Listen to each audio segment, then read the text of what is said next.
Maya Richardson stepped into the lobby of the Blackstone Hotel.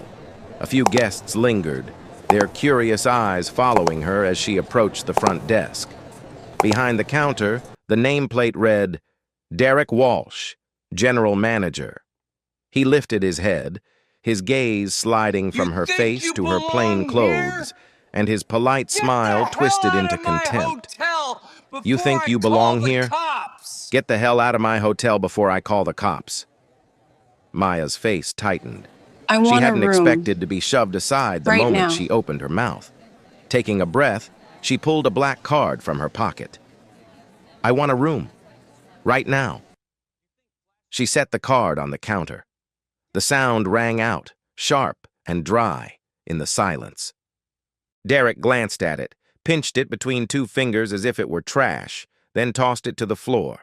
His polished shoe came down hard, twisting the card beneath his heel like a cigarette butt. Fake. Cheap. An embarrassment to everyone here. His voice carried loud enough for the entire lobby to hear. One clerk snickered. Should I get the mop? That card's probably filthy. A few guests turned their heads, whispering to each other. Maya didn't move. The phone in her hand kept recording every second. If you've ever been judged by your appearance, keep watching. This is how one woman changed everything. Your identification doesn't match our guest profile requirements. The words hung in the air like poison. 3 other guests checked in smoothly beside her. White, designer clothes, no questions asked. Marcus Thompson, 23, working his first month at reception, shifted uncomfortably behind Derek. His hands trembled as he pretended to type. This wasn't the first time. Maria Rodriguez from housekeeping had warned him during orientation. Keep your head down around Mr. Walsh. He has his preferences. I need 2 more forms of ID. Derek's voice carried across the lobby. Victoria pulled out her passport, her driver's license. Her work badge stayed hidden in her jacket. These could be fraudulent. He didn't even examine them. We've had issues with certain types of guests. The chandelier above them swayed slightly. Air conditioning, or maybe the weight of lies accumulating in this palace of marble and prejudice. A young couple entered the lobby. The woman started filming with her phone. Derek didn't notice. He was too focused on his performance of rejection. Sir, I've traveled 14 hours from London. I have a confirmed reservation. The system shows no such reservation. She turned her phone screen toward him. Confirmation number, paid in full. Presidential suite. That must be a different Blackstone property. This is the only Blackstone in Chicago. Then there's been a mistake. Your kind of mistake. Your kind. Marcus dropped his keyboard. The clatter echoed through the lobby. Derek shot him a look that could freeze blood. The young man bent to retrieve it, his face burning with shame, not for dropping it, for saying nothing. 3 months ago, Marcus had watched Derek reject a black family with 2 children. No availability, even though Marcus had just cleaned 40 empty rooms. 2 months ago, an elderly black couple celebrating their 50th anniversary. Credit card declined, though it went through perfectly when Marcus secretly ran it later. The security guard moved closer. Vincent, 6'4", hired specifically by Derek. Intimidation factor, Derek had called it during the staff meeting. Certain situations require presence. Victoria remained perfectly still, counting, calculating, every word recorded, every witness noted. I can call the police if you continue to cause a disturbance. I'm standing quietly asking for my room. Your voice is getting aggressive. Her voice hadn't changed. The couple filming stepped closer. Others pulled out their phones. The lobby transformed into an amphitheater of witnesses. Marcus watched Derek's face flush red. The manager didn't understand yet. He thought this was his stage, his show. He thought the power was his. Vincent, escort this woman out. The security guard hesitated.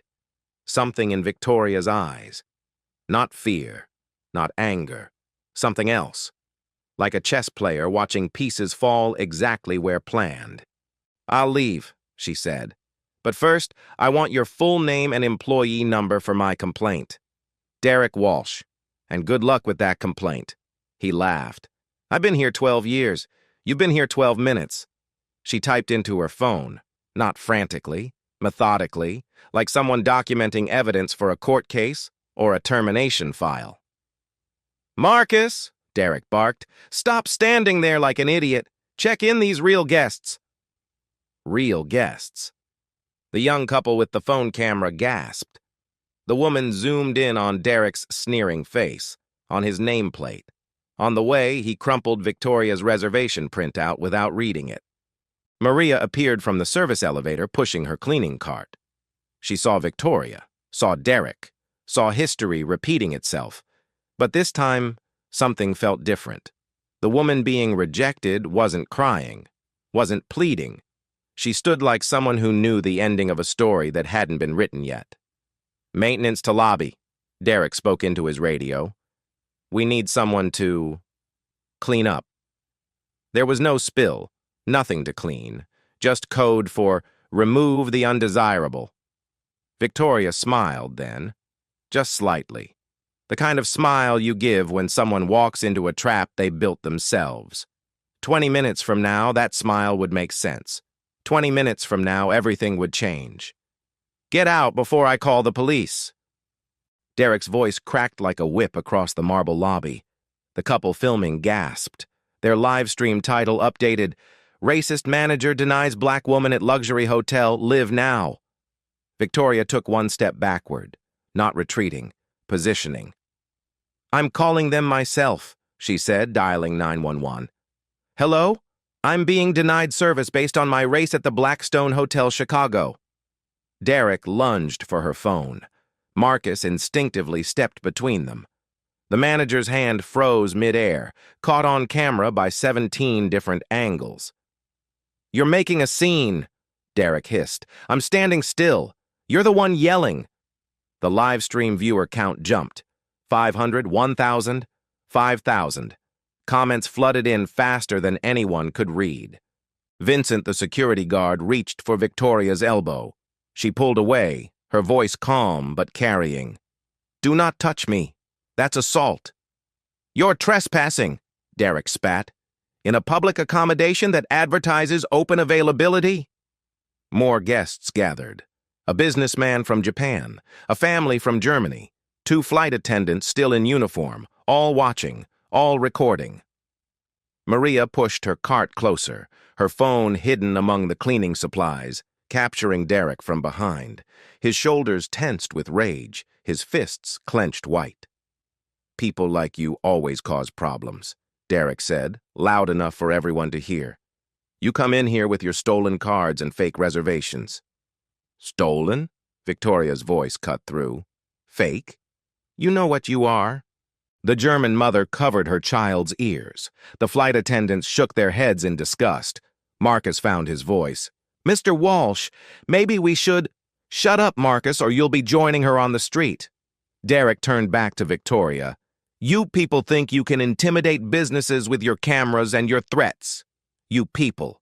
The phrase echoed through the live stream. Screenshot, shared, viral, 10,000 viewers, 20,000. The hotel's phone started ringing, and ringing, and ringing. "What's your name?" someone called from the crowd. Victoria didn't answer. Not yet. Let them see her as themselves. Any black woman. Every black woman. Derek grabbed the house phone. "Get me corporate security. We have a situation."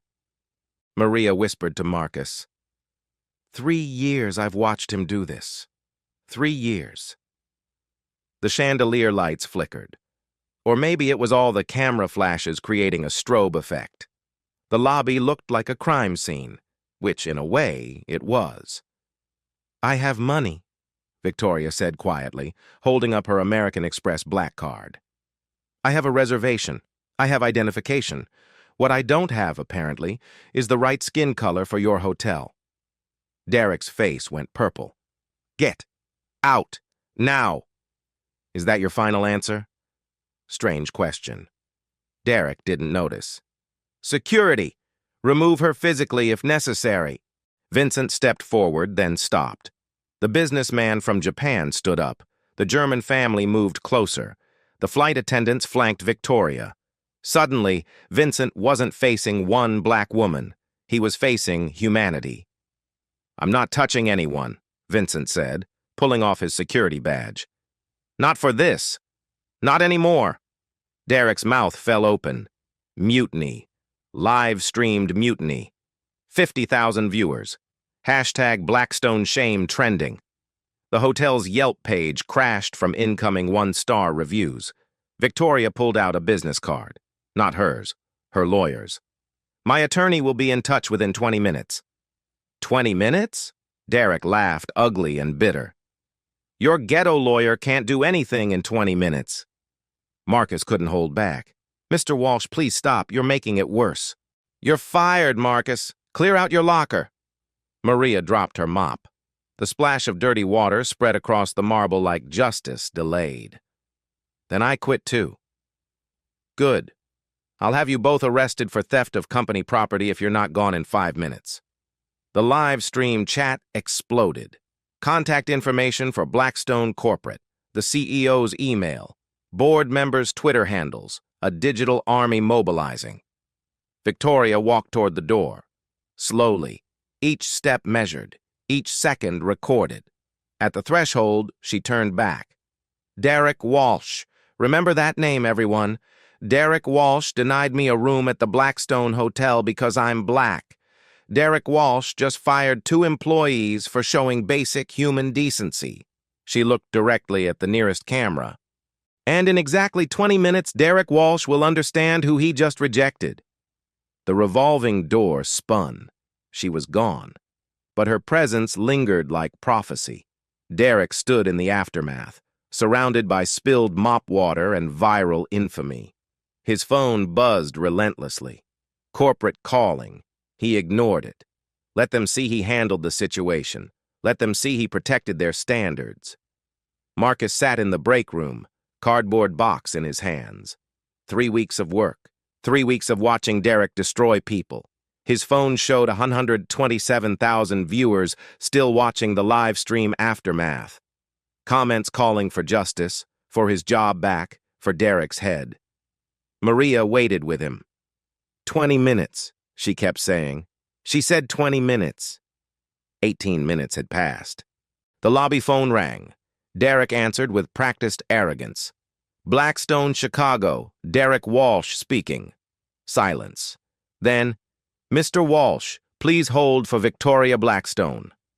The name hit him like ice water. Blackstone. No, common name. Coincidence. A different voice came on. Female. Familiar. "Hello, Derek." The woman from 20 minutes ago, but different. The uncertainty gone. The pleading absent. This voice owned things, many things. "Prank calls are illegal," Derek managed. "Check your email." His computer pinged. From V. Blackstone of Blackstone Hospitality Group.com. Subject, termination notice. His hands shook opening it. The corporate letterhead. The CEO's signature. Her photo. The black woman he'd just thrown out was the owner of the entire hotel chain. The lobby doors burst open. Not Victoria alone this time. 3 lawyers, 2 corporate executives, a film crew from the local news, and Victoria Blackstone herself, wearing the same jeans, the same simple shirt, but now with her corporate badge visible. The chandelier light caught it perfectly. CEO and owner. Derek's legs gave out. He caught himself on the desk. "Security footage from the past 3 months," Victoria announced, loud enough for the gathering crowd. 17 incidents of racial discrimination, 43 fraudulent overtime adjustments, 5 million in embezzled funds diverted to your personal accounts. She'd known. She'd known everything before she walked in. I didn't recognize you." "You didn't recognize my humanity. That's the problem." Marcus appeared in the doorway, box still in hands. Victoria turned to him. "Mr. Thompson, please put that box down. You're promoted to night manager, effective immediately. Derek tried to speak. Nothing came out. Maria Rodriguez, Victoria continued. You're promoted to head of housekeeping. 30% raise, full benefits restored, and back pay for every hour Mr. Walsh stole from you. Maria collapsed into a chair, sobbing. The lawyers stepped forward. Derek Walsh, you're terminated for cause. Security will escort you out. Criminal charges are being filed for embezzlement, fraud, and civil rights violations. You set me up. You set yourself up. I just gave you the rope. The news cameras rolled. The live stream continued. 200,000 viewers watching Derek Walsh crumble. My 12 years here. 12 years of discrimination. 12 years of theft. 12 years ending in 12 seconds if you don't leave immediately. 2 FBI agents entered the lobby. Derek Walsh, you're under arrest for federal wire fraud and violation of the Civil Rights Act. The handcuffs clicked. The same sound as chains, as history, as justice delayed but not denied. They led him past the chandelier, its light fracturing into 1,000 rainbows. Past Maria, still crying but now with joy. Past Marcus, standing taller than his 6 feet. Past the marble that had witnessed so much cruelty, now witnessing consequence. Wait, Derek called out. Let me explain. My father. My mother abandoned me. I faced discrimination too. Victoria's voice cut through his excuses. Pain explains choices. It doesn't excuse them. Your trauma doesn't give you permission to traumatize others. The revolving door spun. But this time, it was Derek being expelled. Victoria turned to the remaining staff, 47 people who'd worked under Derek's regime. Everyone complicit in discrimination has 20 minutes to resign. Everyone who stayed silent has a choice: become part of the solution or find employment elsewhere. She looked directly at the news camera. The Blackstone Hotel has been a place of prejudice. Starting tonight, it becomes a place of justice, and that change starts with the truth. The chandelier sparkled overhead. For the first time in years, its light felt clean. 3 months earlier, Victoria Blackstone stood in her corner office on the 60th floor of the Blackstone Tower. Lake Michigan stretched endlessly beyond the windows. On her desk, a folder thick as a dictionary. Chicago property, confidential complaints. 47 complaints in 2 years, all similar, all involving racial discrimination, all mysteriously resolved without action. Her CFO, James Cuter, sat across from her. The Chicago property shows strong profits, but these complaints... Profits built on whose backs? Victoria opened the folder. Photo after photo. Families denied service. Employees terminated without cause. A pattern as clear as the chandelier in that lobby. Page 73 stopped her cold. A complaint from Angela Washington, a black mother of 3. Denied a room for her daughter's Sweet 16. The girl had saved for 2 years. The humiliation had broken something in that child. She'd stopped believing in fairness. Victoria's hands tightened on the report. Her own father had faced the same humiliation 30 years ago. A brilliant engineer denied a promotion 17 times. Not the right fit, they'd said. He'd died believing he wasn't good enough. Victoria built an empire on the promise that no one would feel that way in her establishments. Yet here was Derek Walsh, making her a liar. I want everything on Derek Walsh. Employment history, financial records, everything. James hesitated. We could just fire him. No. Firing him teaches nothing, changes nothing. The next Derek Walsh just hides better. Victoria moved to the window. Systems of oppression require systematic destruction. The investigation took weeks. Private forensic accountants uncovered the embezzlement. $5 million diverted through fake vendor accounts. Derek thought he was clever. He was just greedy. But the money wasn't the real crime. The real crime was in the margins of Maria Rodriguez's timesheets. 6 to 8 hours missing every week. 2 years of stolen wages. stolen time with her children, stolen dignity. Marcus Thompson's training reports revealed more.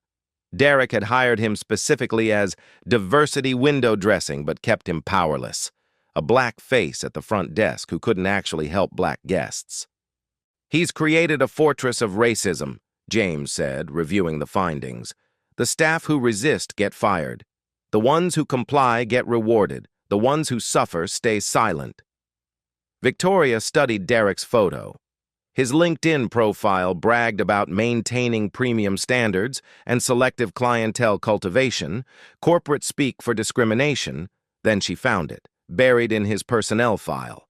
Derek Walsh, age 7, mother, Denise Washington, African-American, father, Patrick Walsh, Irish-American. Parents divorced when Derek was 8. Father got custody. Mother disappeared from records. Derek Walsh was half black, and he'd spent 40 years hating that half. "My God," James whispered, reading the same file. "He's destroying others for what he hates in himself." Victoria felt something she rarely allowed: pity. For the child Derek had been, for the pain that twisted him. But pity wouldn't protect the people he was hurting now. "Book me a flight to London," she told James. "Make it public. Board meeting announcement. Everyone needs to think I'm gone." "What are you planning?" "Theater, the kind that changes things." She spent a week preparing, studying Derek's patterns, his shifts, his weaknesses. He always worked Friday nights, always personally handled difficult situations. His pride would be his downfall. The hardest part was watching the security footage. 3 months of Derek's cruelty in high definition. A young black father told his son, "Maybe next time," when Derek claimed no vacancies. An elderly black woman counting her cash 3 times, while Derek insisted it wasn't enough. Each incident recorded, each moment documented, evidence for court, evidence for conscience. Marcus appeared frequently in the footage. Small acts of rebellion, secretly running credit cards Derek claimed were declined, slipping room keys to guests after Derek left. Brave, but not enough. Maria appeared too, cleaning up Derek's messes, literally and figuratively, comforting crying guests in the bathroom, hiding her own tears in the supply closet. Victoria made her decision. These two would be saved, elevated. They'd earned it through suffering and resistance. The night before her performance, Victoria sat in her hotel room in London. She'd flown there just to fly back, creating an alibi. On her laptop, Derek's schedule. 11 p.m. to 7 a.m., the grave shift. How appropriate. She dressed down, jeans from Target, cotton shirt from Walmart, no jewelry except the recording device disguised as a phone. She needed to look like Derek's typical target. The plan was simple. Let him discriminate. Let him escalate. Let him hang himself with his own rope, all on camera, all virally public. But plans were just architecture. Performance was everything. She thought of her father, how he'd lowered his eyes when rejected, how he'd apologized for existing in spaces that should have welcomed him. "Not anymore, Dad," she whispered to his photo. "Not in my hotels, not anywhere I have power." The plane touched down in Chicago at 9 p.m. By 11:47 p.m., she was pushing through the revolving doors of the Blackstone Hotel. The chandelier glittered above. Derek stood at his post like a guardian of prejudice. The trap was set. All she had to do was be herself. A black woman seeking shelter. The thing Derek feared most. The thing he'd trained himself to reject. Justice required patience. Change required drama. Tonight, she'd deliver both. Back to the present. 30 minutes after Derek's arrest. Victoria stood in the manager's office, Derek's former kingdom, with Marcus and Maria. The FBI forensic team worked on Derek's computer. Boxes of evidence lined the walls. "Ma'am," Agent Patricia Williams held up a USB drive. "You need to see this." The screen flickered to life. Security footage Derek thought he'd deleted. But Marcus had made copies. 3 months of copies, hidden in a drive taped under his desk drawer. "I knew someday someone would care," Marcus said quietly. The first video, Derek training Vincent. If they're loud, they're aggressive. If they're quiet, they're suspicious. Either way, we don't want them here. The second, Derek at a staff meeting. Our clientele expects a certain atmosphere. It's not racist. It's business. Maria pointed to timestamp 3:47 a.m. 2 weeks ago.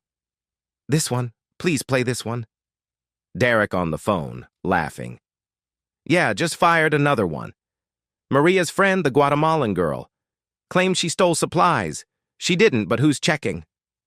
The laugh continued. These people are so desperate for work, they never fight back. Victoria's jaw tightened. Download everything.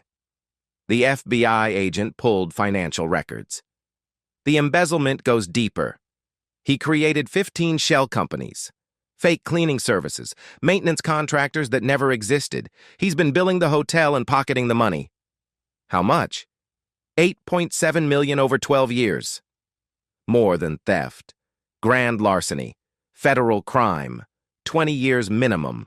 Marcus found another folder. Physical papers hidden in a locked drawer. Performance reviews. Derek never filed. His real thoughts about employees. About Maria. Lazy but desperate. Perfect combination. Will accept any treatment to keep job. About Marcus. Token diversity higher.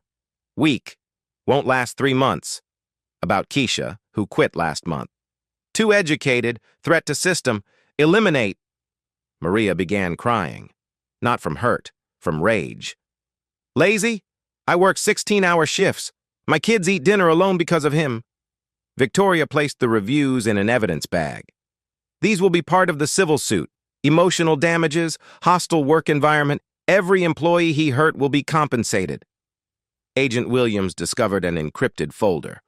Password protected. Try Superior, Victoria suggested, knowing Derek's psychology. It worked. Inside, Derek's manifesto. 20 pages of rambling hatred. But buried on page 15, something unexpected. A photo of a young black woman, beautiful, smiling, holding a mixed-race child, Derek's mother, and Derek, age 7, before he learned to hate himself. Below the photo, Derek had written, "She left because we weren't good enough for her. I'll prove we were too good for her." A life destroyed by abandonment. Turned into a weapon against anyone who looked like the mother who'd left. Victoria felt that pity again. Then she looked at Maria's exhausted face, at Marcus's wounded dignity. Pity was a luxury Derek's victims couldn't afford. Package everything, she ordered. Criminal prosecution and civil suits. But there's more. She pulled up the hotel's reservation system, 2,000 future bookings, many from black families, black business travelers, people who didn't know what they were walking into. Marcus, I need you to personally call every one of them. Apologize. Offer upgrades. Tell them the truth. We failed them. But we're changing. All 2,000? Every single one.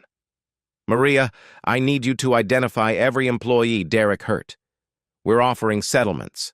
Back pay plus damages. No NDAs. They can tell their stories if they choose. That could cost millions, Agent Williams noted. Discrimination cost more.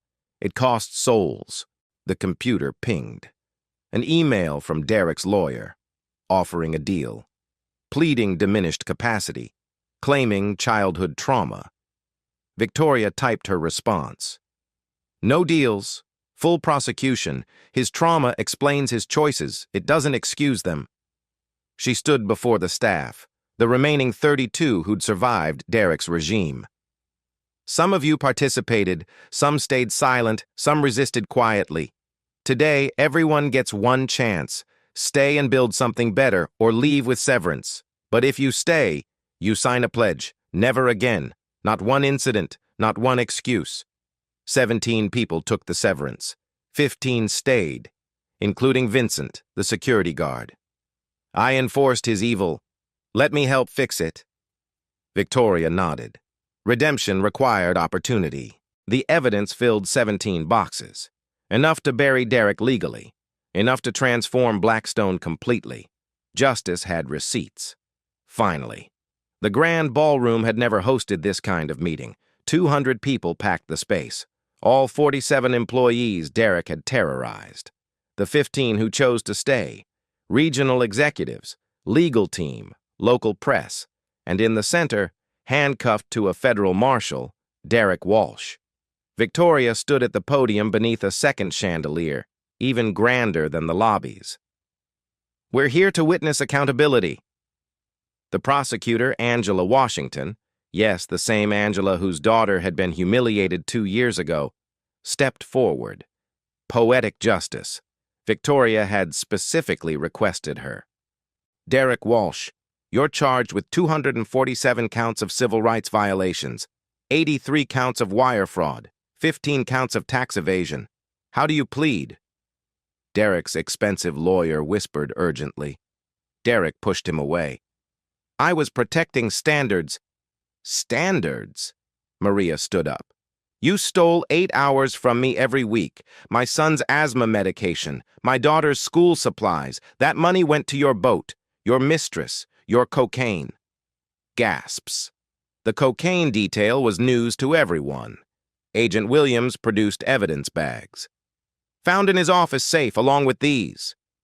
She spread papers across the table. Loan applications Derek had falsified, credit reports he'd manipulated to deny black applicants employment, background checks he'd doctored. "You didn't just discriminate," Angela Washington continued. "You built a criminal enterprise on hate." Marcus stood. "May I speak?" Victoria nodded. "Mr. Walsh trained me my first day. He said, 'Some people belong in places like this. Others just visit.' He made me understand I was a visitor in my own workplace, but today, he's the visitor, and his visit is over." The employees began standing, one by one, silent testimony. Each face a story Derek had tried to erase. Vincent, the security guard, pulled off his uniform. "I enforced your hatred. I'm done." He placed his badge on the table. "But I'm staying to fix what I helped break." Derek finally spoke. "You don't understand. My mother was black," Victoria interrupted. "Denise Washington. Your mother was black, Derek. You've spent 40 years punishing others for your own blood." The room exploded. Employees who'd worked with Derek for years never knew. The self-hatred made manifest. The tragedy turned weapon. Derek crumbled. "She left us. She chose her blackness over her son." "No." A voice from the back. Everyone turned. An elderly black woman walked forward, dignified, familiar eyes. Denise Washington, Derek's mother. Derek went white, then red, then white again. "I didn't leave you, baby." Her voice broke. "Your father got custody. Told the judge I was an unfit mother. Crack addict, he said. I'd never touched drugs. But who believes a black woman over a white man with money?" She pulled out yellowed papers. Court documents. "I fought for 7 years. Spent everything on lawyers. Your father got restraining orders, moved states, changed your school records. I never stopped looking." Derek's mouth moved. No sound emerged. "I've been in Chicago 15 years, Denise continued, "watching you from afar, hoping someday you'd be ready to hear the truth. But you became him instead. You became everything that stole you from me."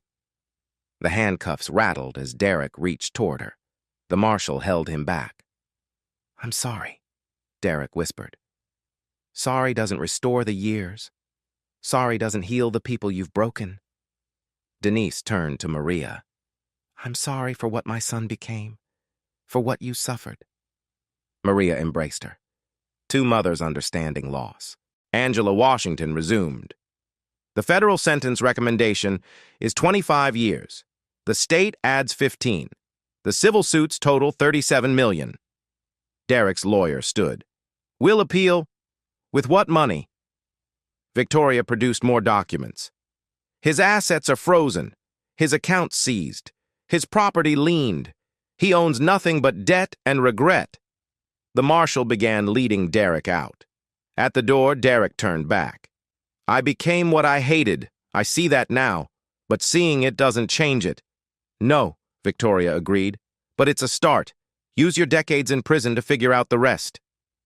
As Derek disappeared through the doorway, Victoria faced the remaining group. 47 terminations are rescinded. Jobs offered to everyone Derek fired unjustly.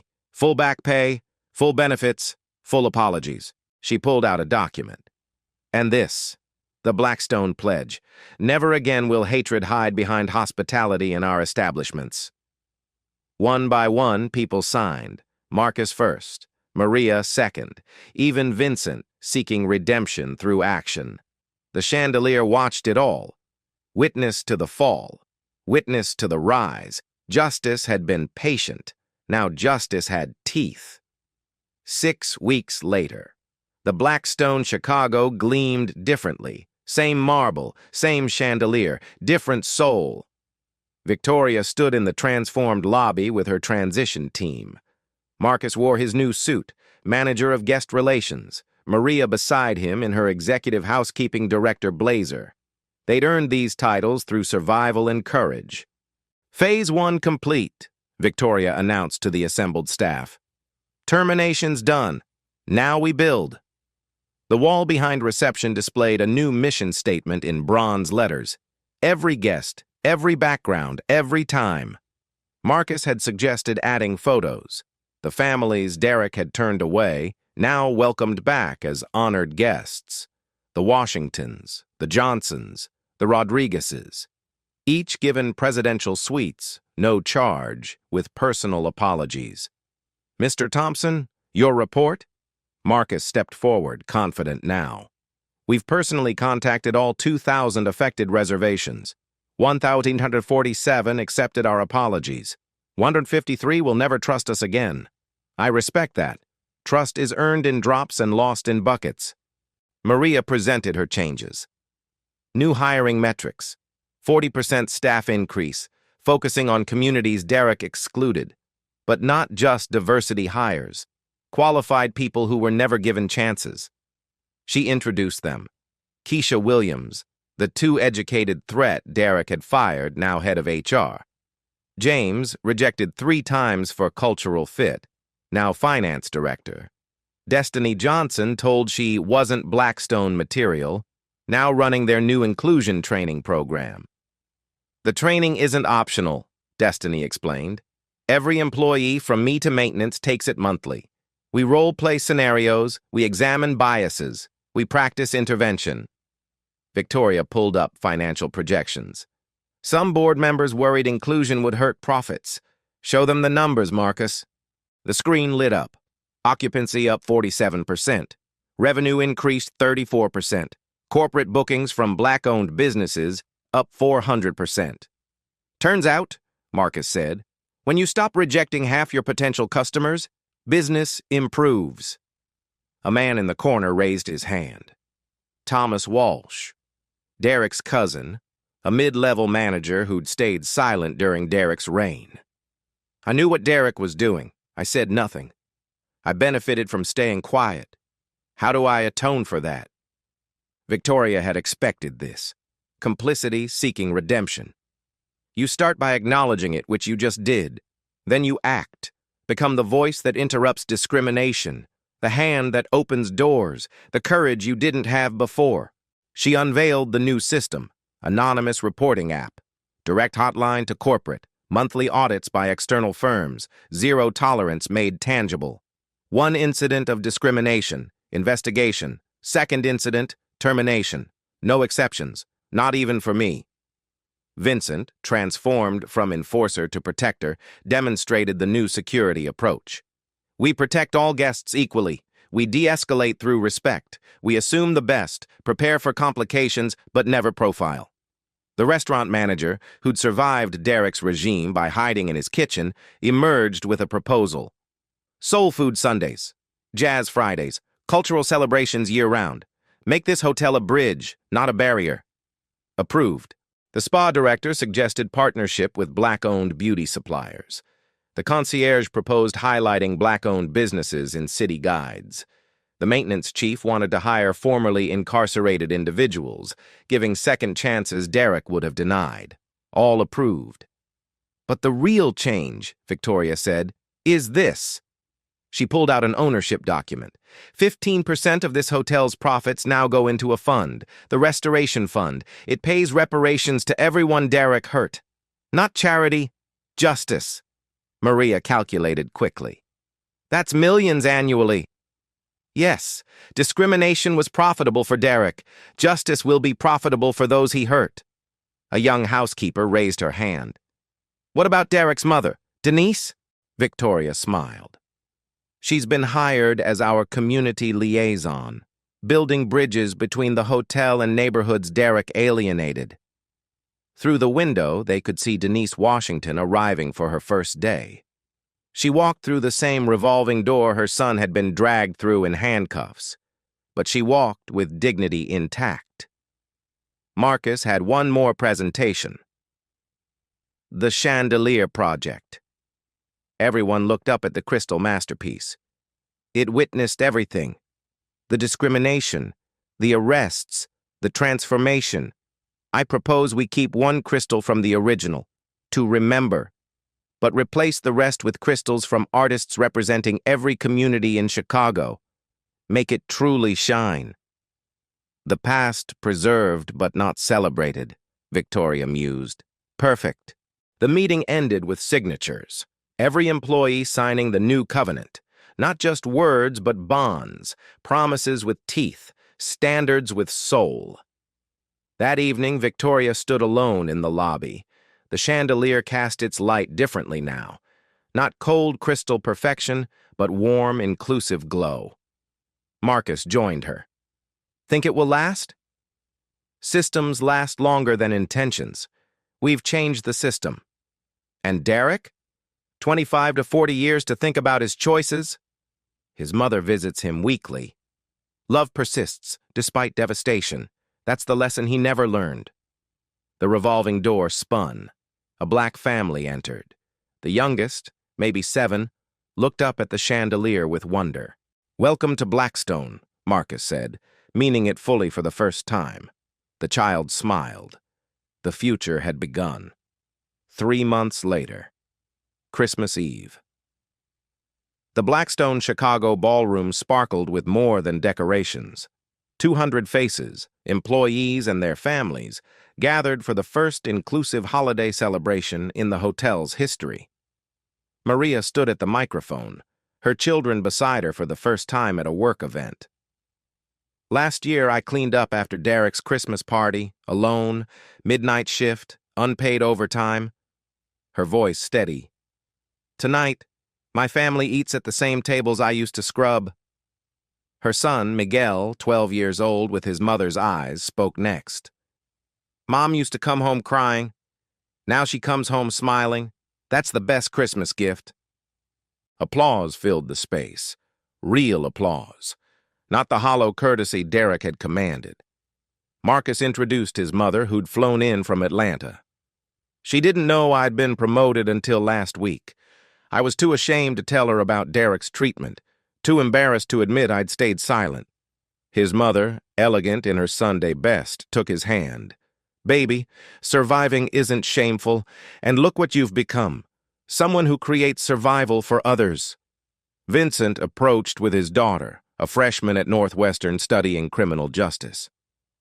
Dad was Derek's enforcer, she said quietly. I was ashamed of him. But watching him transform, testify, rebuild, now I'm proud.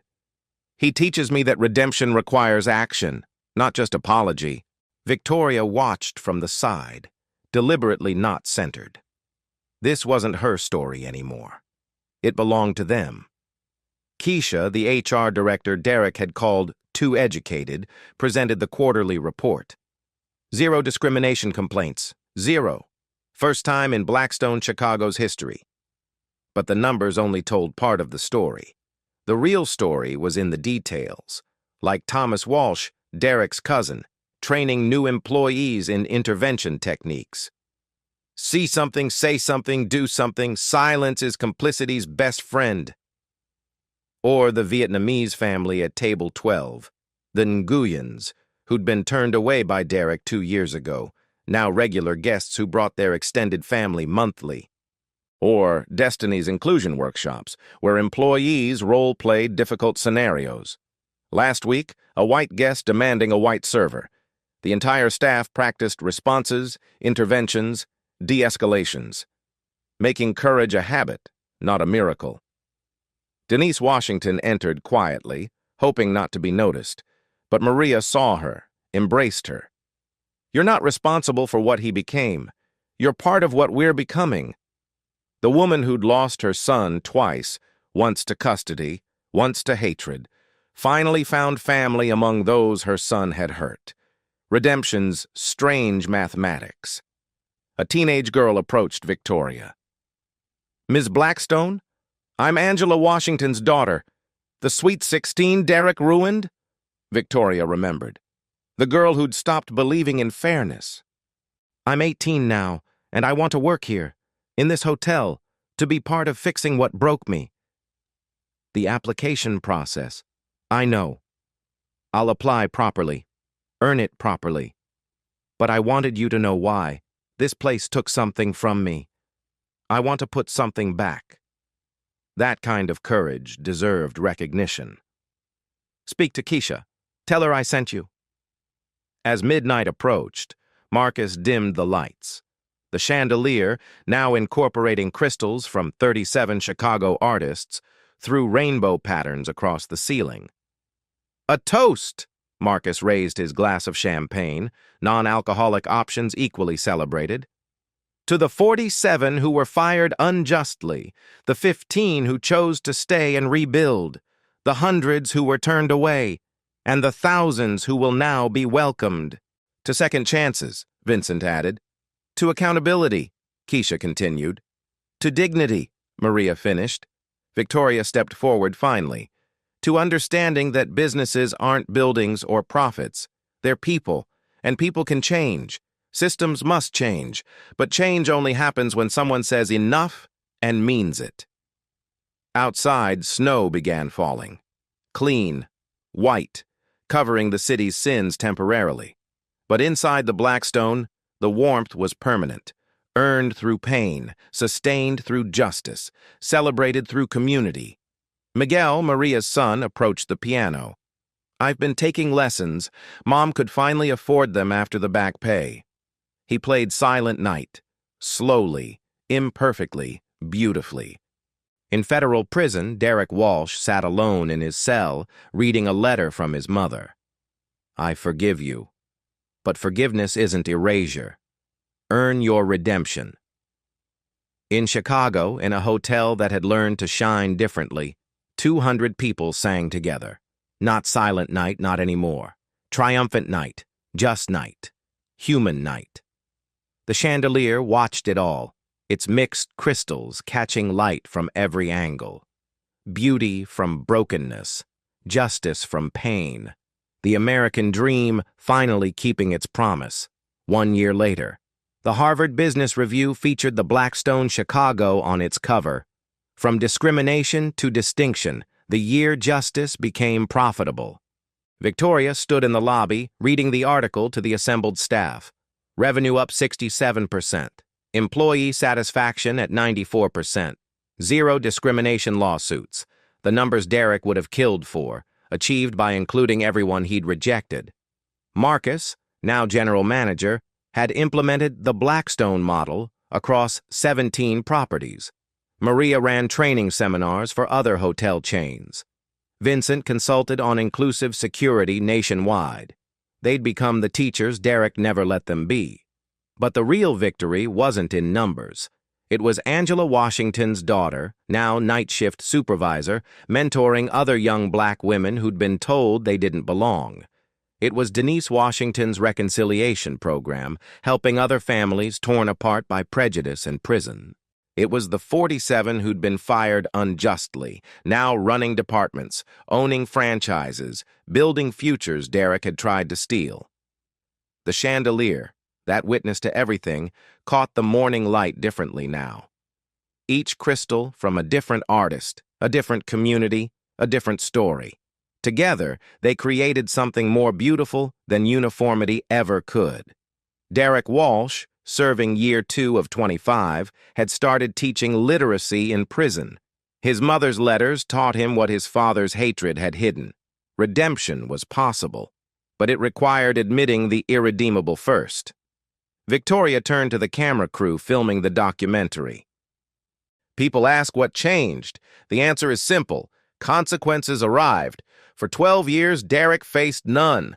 One night, he faced all. That's how systems change. Not through hope, through accountability with teeth. She looked directly into the lens. Somewhere, in some business, another Derek Walsh is discriminating right now, stealing wages, destroying dignity, building profit on prejudice, and they feel untouchable, protected, safe. A pause. They're not. We're coming. The 47 fired unjustly are now 4 million watching, recording, reporting, ready. The final frame, the chandelier, its mixed crystals throwing rainbows across marble that had learned to welcome everyone. Share this story. Not because it's entertainment, because it's evidence that change is possible when courage finds consequences. Justice doesn't wait anymore. Justice knocks.